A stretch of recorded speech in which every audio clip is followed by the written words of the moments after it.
Right. Let's dive into something kind of spicy today. Attracting a partner, relationships, all that. And the big one, how to avoid getting cheated on. Oh, yeah, that's a good one. Our source material is an interview with Sadia Khan from the Tom Bilyeu podcast. Oh, And wow. she did not hold back. Some serious truth bombs coming your way. What I found interesting is how Khan just straight up challenges all the usual relationship advice, Yeah. mixes in some evolutionary psychology, too. Yeah. Which It can be jarring. it can be jarring, but it makes you think. Super insightful. Yeah. One of the things she talks about that really surprised me is how women are attracted to men. Oh, okay. It's not about the wealth itself, she says, but the traits that got them there. Ambition, discipline, all that. So it's about building character, not just, flashing cash. Yeah. Which it actually, Yeah. it makes sense because Khan talks about how if you just get rich quick, you end up bored. Right. Exactly. No fulfillment. Overcoming challenges is what shapes you, makes you more attractive. Makes you think twice about those get-rich-quick schemes. Yeah. It's about the journey. Totally. And speaking of journeys, Khan also talks about this red pill movement online. Have you heard of this? I have the whole idea that women are manipulative and men need to protect themselves. Right, and Khan pushes back hard against that. Says it's Yeah. all fear and weakness. Yeah, she suggests a totally different approach. Build self-esteem, set strong boundaries. Which ties into taking responsibility for your own life. Right? Exactly. Not blaming an entire gender for your problems.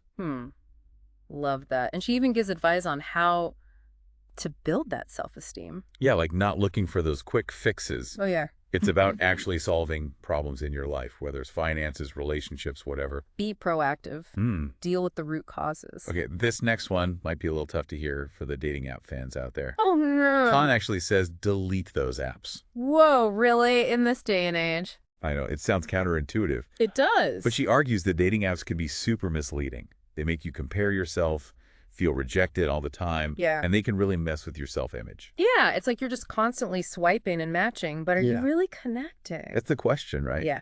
She suggests finding partners in real life, Right. in places where you can truly shine. Like where? Volunteering, joining a sports league, taking a class. That makes sense. Yeah, Somewhere you're passionate about, your values are reflected. exactly. You're putting yourself out there in a genuine way. Not just a profile picture. No, not just a profile picture. Okay. Get ready for this one. Khan tackles this paradox. Why do wealthy men and beautiful women, people who seemingly have it all, Yeah. often experience infidelity? Oh, that's interesting. What did she say?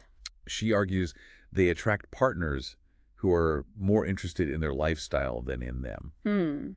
They might be at the top of the sexual market value hierarchy, but that doesn't equal a fulfilling relationship.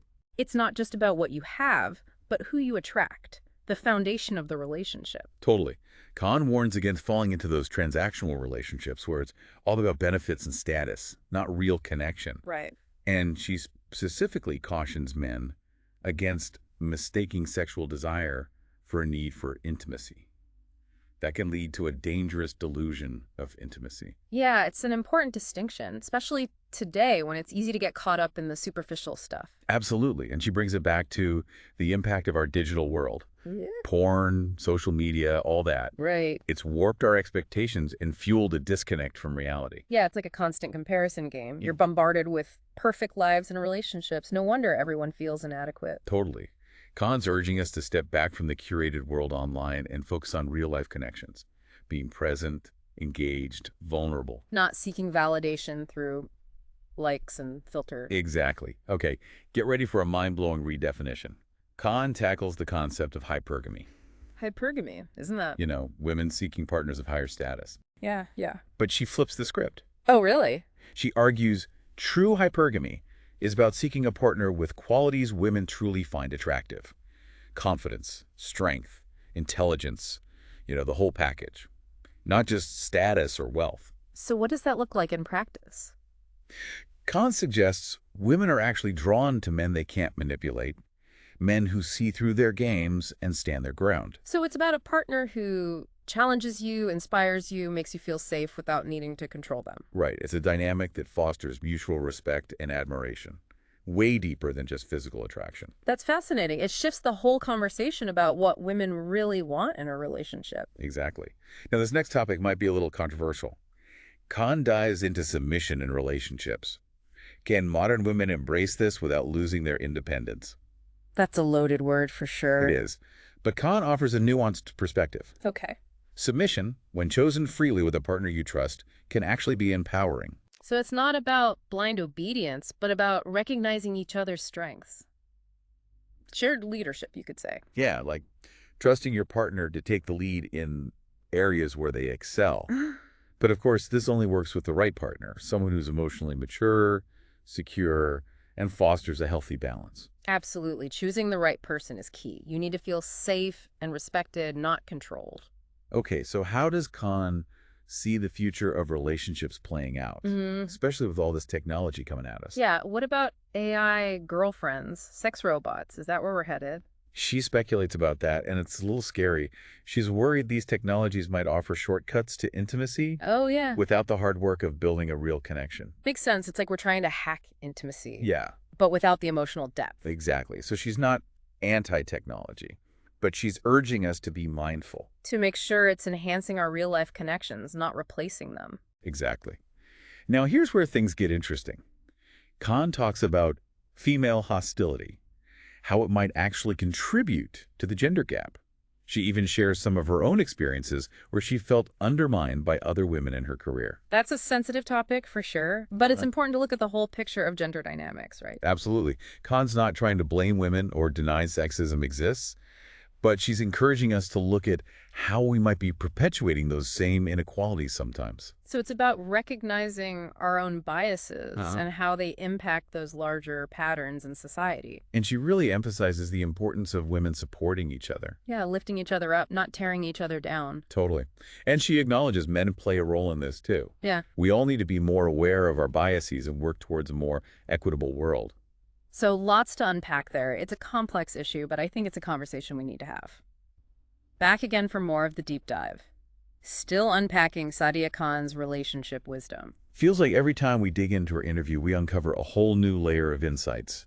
It really is. She challenges so many of those assumptions we have about how relationships work, the things we just kind of accept as normal. One thing that struck me was her focus on aligning expectations with reality, being brutally honest with ourselves about what we want in a partner. Yeah, she doesn't sugarcoat anything, which I appreciate. Like, she talks about sexual market value and how it influences our choices, whether we admit it or not. It's a reality check for sure. Helps us understand why we're attracted to certain people and how we position ourselves in the dating world. Khan also had some fascinating observations about how men and women experience love differently. Yeah, she said men often connect love with sexual satisfaction. While women need to feel loved and cherished to unlock their desire. It's like she's saying our brains are wired differently, but we can learn to understand and bridge those gaps. It's about going beyond those surface level assumptions, figuring out what makes your partner feel loved and how they want to be shown affection. Speaking of assumptions, let's circle back to that concept of submission in relationships. It's definitely a hot button topic. Yeah, can you really be submissive and empowered? I think that's what a lot of people are wondering. Khan reframes it though. It's not about being weak or subservient. Right. It's about choosing to trust your partner's judgment, letting them lead in certain areas, and finding a dynamic where both people feel empowered. But she's very clear, this only works if you've chosen the right partner. Someone you truly trust and respect, someone who supports your growth, not someone who wants to control you. Khan's insights on cheating were eye-opening too. She talked about how some men ignore red flags because they're getting what they want physically. It's like they're willing to overlook problems just to maintain that sexual connection. But those issues don't just vanish. They build up and eventually explode. Khan stresses addressing those red flags early on, not pretending they don't exist. Building a strong foundation of trust and communication right from the start is so important. So that both partners feel safe, expressing their needs and concerns without judgment. Khan also shared some interesting observations about gender dynamics in different cultures. She compared her experiences working in Pakistan versus the UK. Oh, that's interesting. In Pakistan, gender roles were more defined and out in the open, while in the UK, those inequalities were often subtler and harder to pinpoint. She actually found the transparency in Pakistan preferable in some ways. At least you knew where you stood. Yeah, it shows that discrimination isn't always those big, obvious acts of sexism. It's often the subtle stuff, the microaggressions, that can be even more insidious. Now, this next topic might spark some debate. Khan's critique of modern feminism. She's not denying the challenges women face, but she has some concerns about the direction the movement has taken. She feels it's become too focused on victimhood and entitlement rather than genuine equality. Like some people have lost sight of the original goals. It's important to remember Khan's just offering one perspective within a larger movement with many different viewpoints. But it raises some thought-provoking questions. Is the movement effectively addressing the needs of all women? For Khan, true equality is about mutual respect, collaboration, recognizing our shared humanity, not about pitting men and women against each other. Now, before we jump to listener questions, let's talk about Khan's communication style. She can be pretty blunt, even a little provocative. Oh yeah, definitely not afraid to ruffle some feathers. But I think that's what makes her so refreshing. She's not trying to please everyone or sugarcoat things.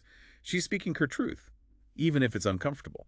Whether you agree with everything she says or not, she makes you think critically about those beliefs and patterns that influence how we interact with each other. And that's what it's all about, right? Encouraging self-reflection and open dialogue about these complex topics that are so central to navigating love and relationships. Definitely. Ready to dive into those listener questions? I'm sure people have a lot to say after all. Oh, I'm sure they do. Let's see what's on their minds. Welcome back to the final part of our deep dive into Sadia Khan's take on relationships. After that whirlwind of insights, I'm sure you've got questions, so let's jump right into the listener mailbag. Looking forward to it. Khan definitely gave us a lot to unpack. Right, Sarah from Seattle asks, Khan talks a lot about the importance of submission for women in relationships, but how does that square with female empowerment? Yeah, can you really be both submissive and empowered? Exactly. That's a great question, Sarah. It's important to remember Khan isn't advocating for women to go back to those old-fashioned unequal roles. Right, it's not about that. She sees submission as a conscious choice you make when there's deep respect and trust in the relationship. Yeah, it's more about understanding each other's strength. And being okay with your partner leading in certain areas. Not about losing yourself for your independence. Exactly. Empowerment comes from knowing yourself, what you value, what you want in a partner, and then choosing to be with someone who makes you feel safe and appreciated, not controlled. Someone who helps you grow. Yes, absolutely. Okay, Mark from Miami brings up another interesting point. He says, Khan argues that men are mainly generous to women they're sleeping with. Isn't that a bit cynical? Are all men like that? I can see why that statement might raise some eyebrows, Mark.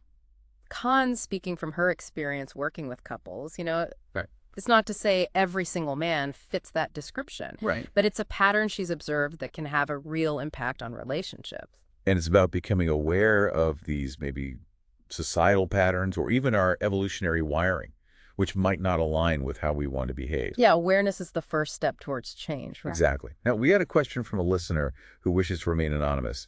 They ask, Khan's prediction about AI girlfriends and sex robots becoming the norm is kind of scary. Do you really think that's where we're headed? It's a question that makes you think about the future, that's for sure. Yeah, it does. We can't predict the future with certainty. Right. But that warning about becoming too reliant on technology for intimacy is worth considering.